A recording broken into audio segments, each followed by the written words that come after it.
क्या पृथ्वी वास्तव में एकदम गोल है? मतलब बचपन से हमने ग्लोब को एक परफेक्ट गेंद की तरह ही तो देखा है ना? बिल्कुल।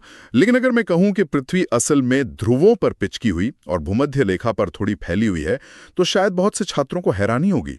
और क्या भारत में मानसून सिर्फ एक ही दिशा से आता है? ये कुछ ऐसे सवाल हैं जो सीधे परीक्षा में टकराते हैं। हाँ, और आज के इस गहन विश्लेषण में हम इन्हीं सवालों को डिकोड करेंगे।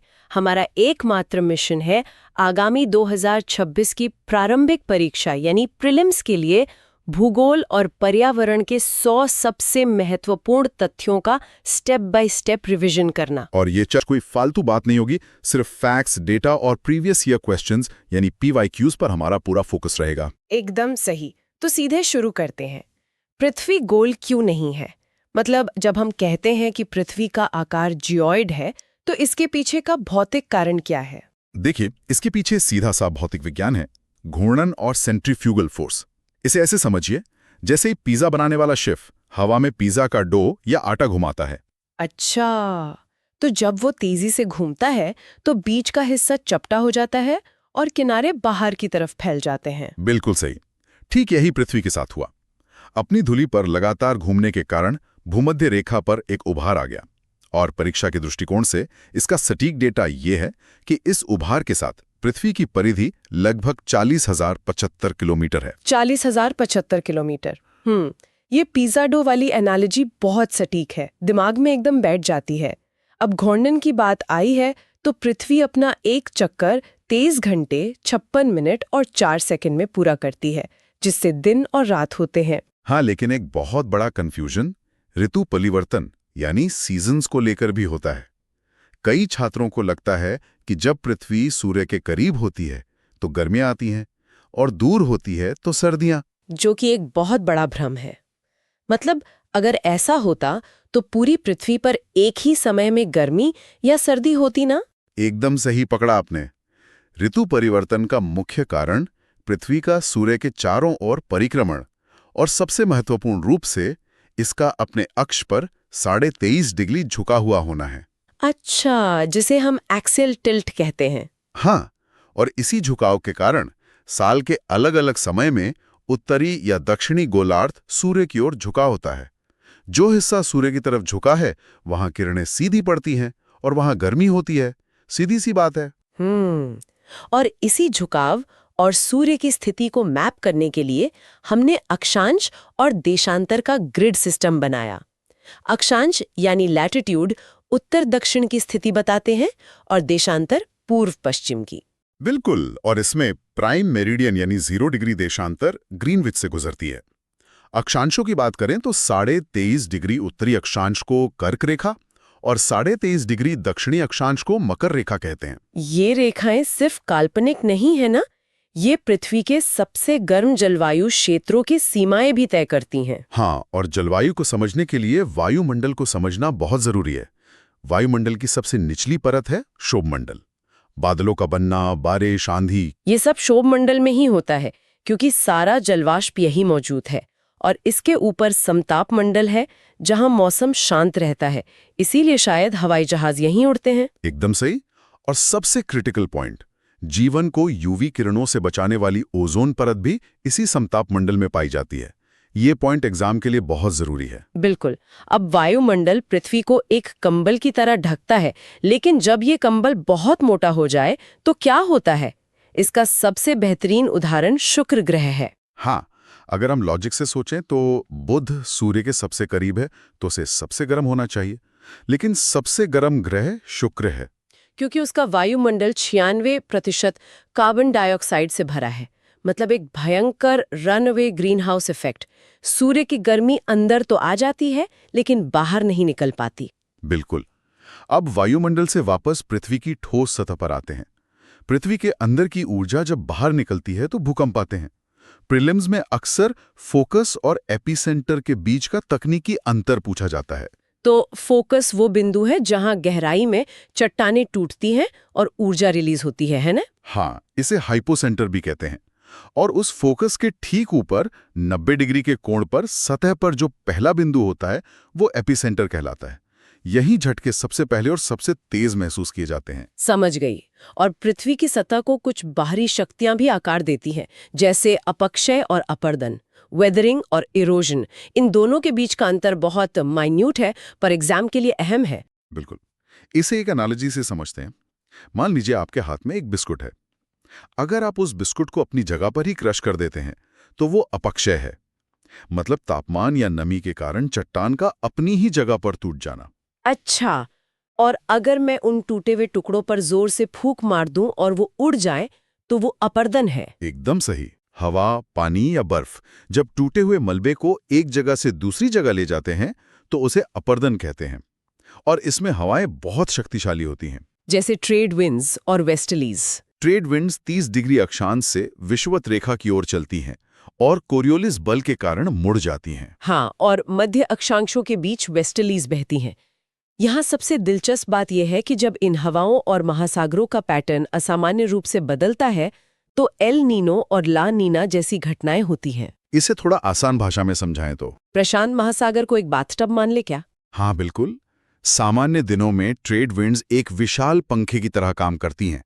ये पेरू के तट से गर्म पानी को धकेलकर ऑस्ट्रेलिया की तरफ ले जाती हैं। लेकिन एल नीनो के दौरान ये पंखा कमजोर पड़ जाता है। हाँ, तो जो गर्म पानी ऑस्ट्रेलिया की तरफ जमा था वो वापस पेरू की तरफ बहने लगता है। प्रशांत महासागर के पूर्वी हिस्से का ये असामान्य रूप से गर्म होना ही एल नीनो है। और इसका असर भारत के मॉनसून पर भी पड़ता है ना? बहुत बुरा असर पड़ता है। एल नीनो के वर्षों में भारत में मानसूनी हवाओं को खींचने वाला सिस्टम कमजोर हो जाता है, जिससे सूखे की स्थिति पैदा होती है। और इसके विपरीत लानीना में ये पंखा और तेज हो जाता है, जिससे अक्सर भारी बारिश होती है। तो ये तो हो गए भौतिक नियम। अब सीधे भारतीय उपमहाद्वीप के डेटा पर आते हैं, जहां बात बहुत दिलचस्प हो जाती है। भारत का कुल क्षेत्रफल 32.87 लाख वर्ग किलोमीटर है और अक्षांशीय विस्तार है 8 डिग्री 4 मिनट उत्तर से लेकर 37 डिग्री 6 मिनट उत्तर तक।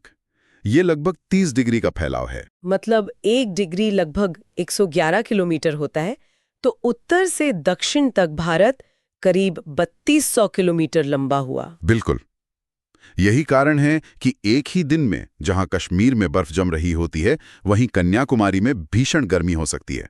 और देशांतर विस्तार 68 डिग्री 7 मिनट पूर्व से 97 डिग्री 25 मिनट पूर्व तक है। इतने बड़े फैलाव को एक समय क्षेत्र में बांधने के लिए 82.5 डिग्री पूर्व को भारत का मानक समय लिया गया है, जो इलाहाबाद के पास से गुजरता है। और एक फैक्ट जो PYQs में बार बार दिखता है, कर्क रेखा भारत के 8 राज्यों से होकर गुजरती है।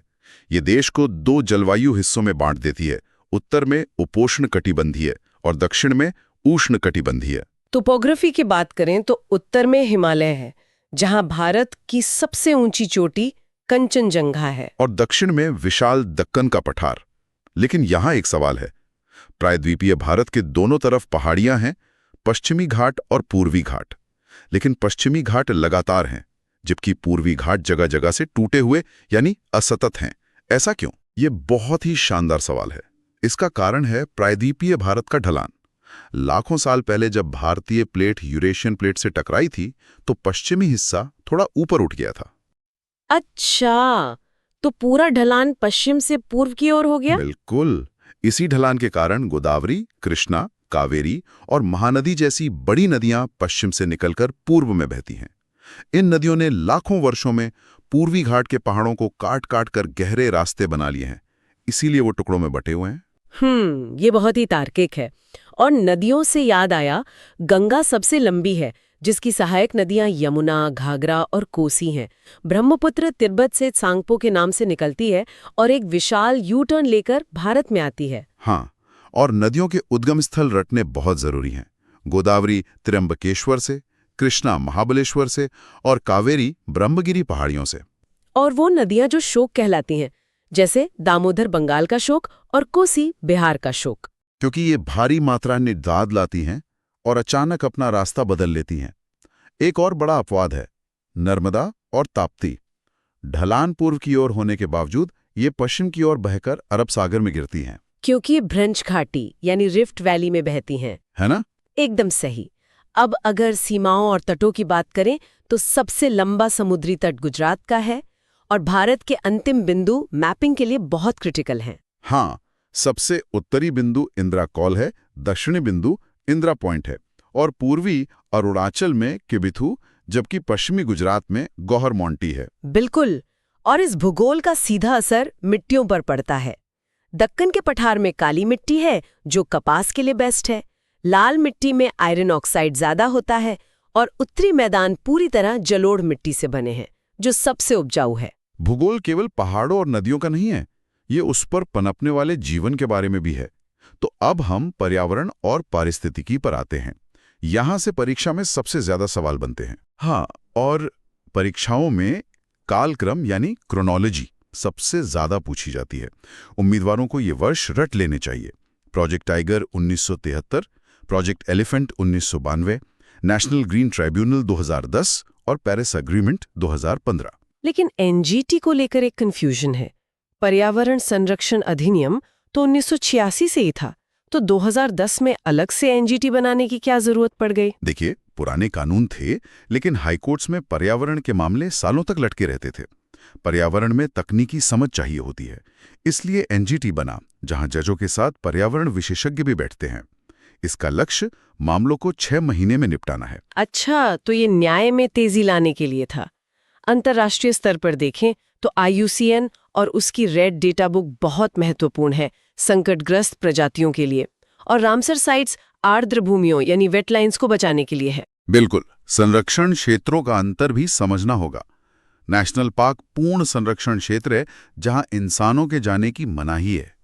वाइल्ड लाइफ सैंक्चुरी में थोड़ी छूट होती है, लेकिन बायोस्फीयर रिजर्व में जानवरों के साथ साथ वहां रहने वाले आदिवासी समुदायों के सतत विकास पर भी फोकस होता है। जलवायु परिवर्तन की बात करें तो सबसे शक्तिशाली ग्रीन हाउस गैस कौन सी है?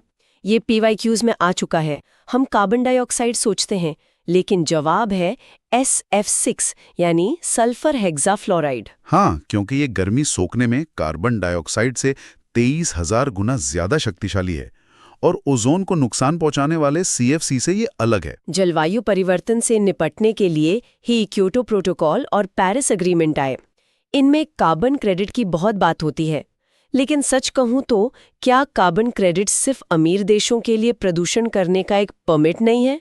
मतलब पैसे दो और प्रदूषण करो। सतह से देखने पर यह आलोचना सही लगती है, लेकिन इसका मैकेनिज्म कैप एंड ट्रेड के सिद्धांत पर काम करता है। सरकारें एक कैप तय कर देती हैं, मतलब एक लिमिट लगा देती हैं उत्सर्जन पर। हाँ, अब अगर कोई कंपनी नई ग्रीन तकनीक लगाकर अपनी लिमिट से कम प्रदूषण करती है, तो वो बचे हुए मार्जिन को क्रेडिट के रूप में दूसरी कंपनियों को बेच सकती है। इससे स्वच्छ तकनीक अपनाने वालों को सीधा आर्थिक फायदा होता है और सरकारें धीरे धीरे इस लिमिट को कम करती जाती हैं। अच्छा, तो ये बिना अर्थव्यवस्था को रोके हरित ऊर्जा की तरफ बढ़ने का एक आर्थिक मॉडल है।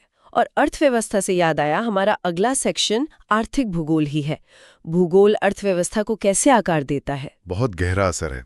सबसे बड़ा बंदरगाह मुंबई है, लेकिन वहां जहाजों का दबाव इतना बढ़ गया कि उसके पास जवाहरलाल नेहरू पोर्ट बनाया गया, जो आज सबसे व्यस्त कंटेनर पोर्ट है। और खनिजों की बात करें तो लौह अयस्क उड़ीसा में है, कोयला झारखंड में। तो क्या उद्योग भी इन्हीं के आसपास लगते हैं? बिल्कुल। लौह इस्पात एक वेट लूजिंग उद्योग है। अगर आप 100 टन कच्चा माल इस्तेमाल करेंगे तो मुश्किल से 30 टन स्टील बनेगा, बाकी कचरा है। अगर आप कोयले को दूर ले जाएंगे तो ट्रांसपोर्ट का खर्च बहुत बढ़ जाएगा।